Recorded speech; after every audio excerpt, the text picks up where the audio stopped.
And good day, everyone. Welcome back. Now, today, here's something different once again. We are looking at Italeri's 172 UH-1D Iroquois, or the Huey. Now, this is quite a popular helicopter as it has been the mainstay of the United States during the Vietnam War, and subsequently, it has been used by other countries throughout the years.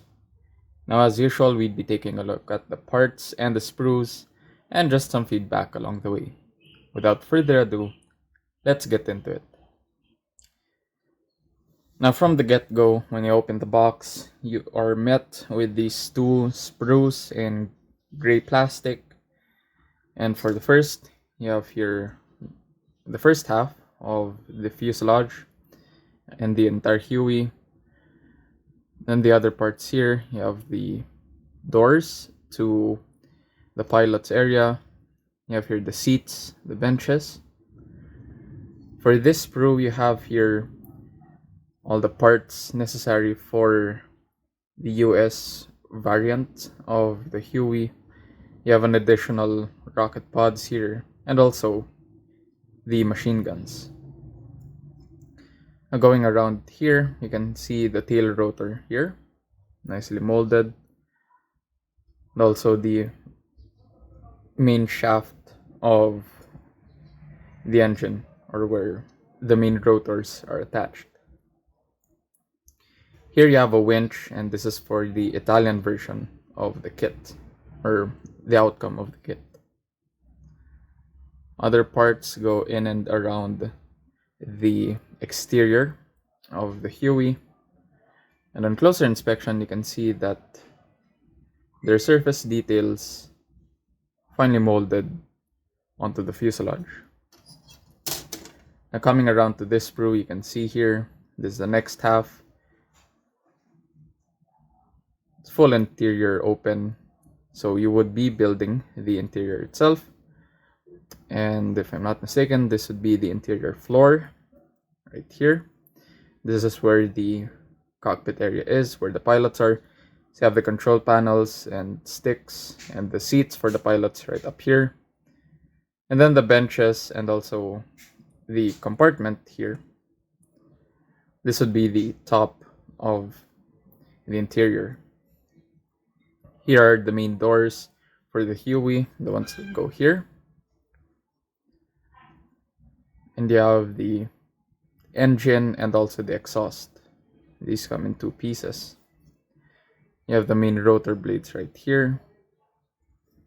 The interior piece, as you can see, finely molded details on the surface.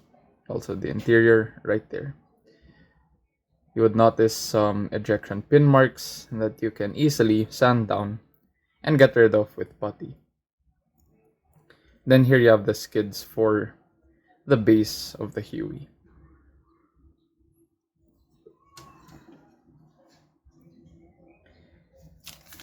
Here you have the clear sprue, and this is for like the windshield of the Huey. And the other parts right here are all the other clear parts, or the glass parts, that are in and around the front of the Huey, and then also the main doors. So going back, you can see here, clear parts are provided for this, the one here on top, and then also the main doors.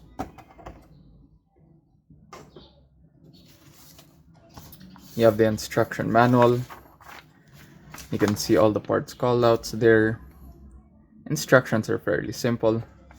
You do have to do the interior first, as you can see. And there is a disclaimer which version of the base you'd be doing, if it's only the US Army version, or all the other versions that can be depicted in the kit. You can see right there, heavy use of decals for the interior, especially the control panel and the overhead. And for this one, you can see that it depicts that you can just pop in the door and it becomes movable or slidable. And here you have the other versions already being called out. So you can see here only Spanish Army. For this one, you have Italian Army version, as I mentioned, the winch over here. US Army version only, you have the additional weaponry on the sides. And there's a plethora of markings. So you have a WASP platoon from the US Army, served in Vietnam. You have here the Italian Army, the German Army Rescue, Spanish Army, and then also the German Army once again, but in special colors. I got this kit. It's relatively old and the decal sheet was exposed to some elements, but hopefully most of them are still usable and they don't seem really damaged. So once I get to building, I will find out eventually. So that's it for this kit. Hope you guys enjoyed. If you did, leave a thumbs up. If you didn't, leave a thumbs down. And let me know down in the comments below what you think of the kit, the helicopter, or any feedback in general. And for those who aren't subscribed to the channel yet, please consider doing so, as it will help me grow the channel and also reach a wider audience. That's it for now. Until next time, stay safe, keep modeling. Goodbye.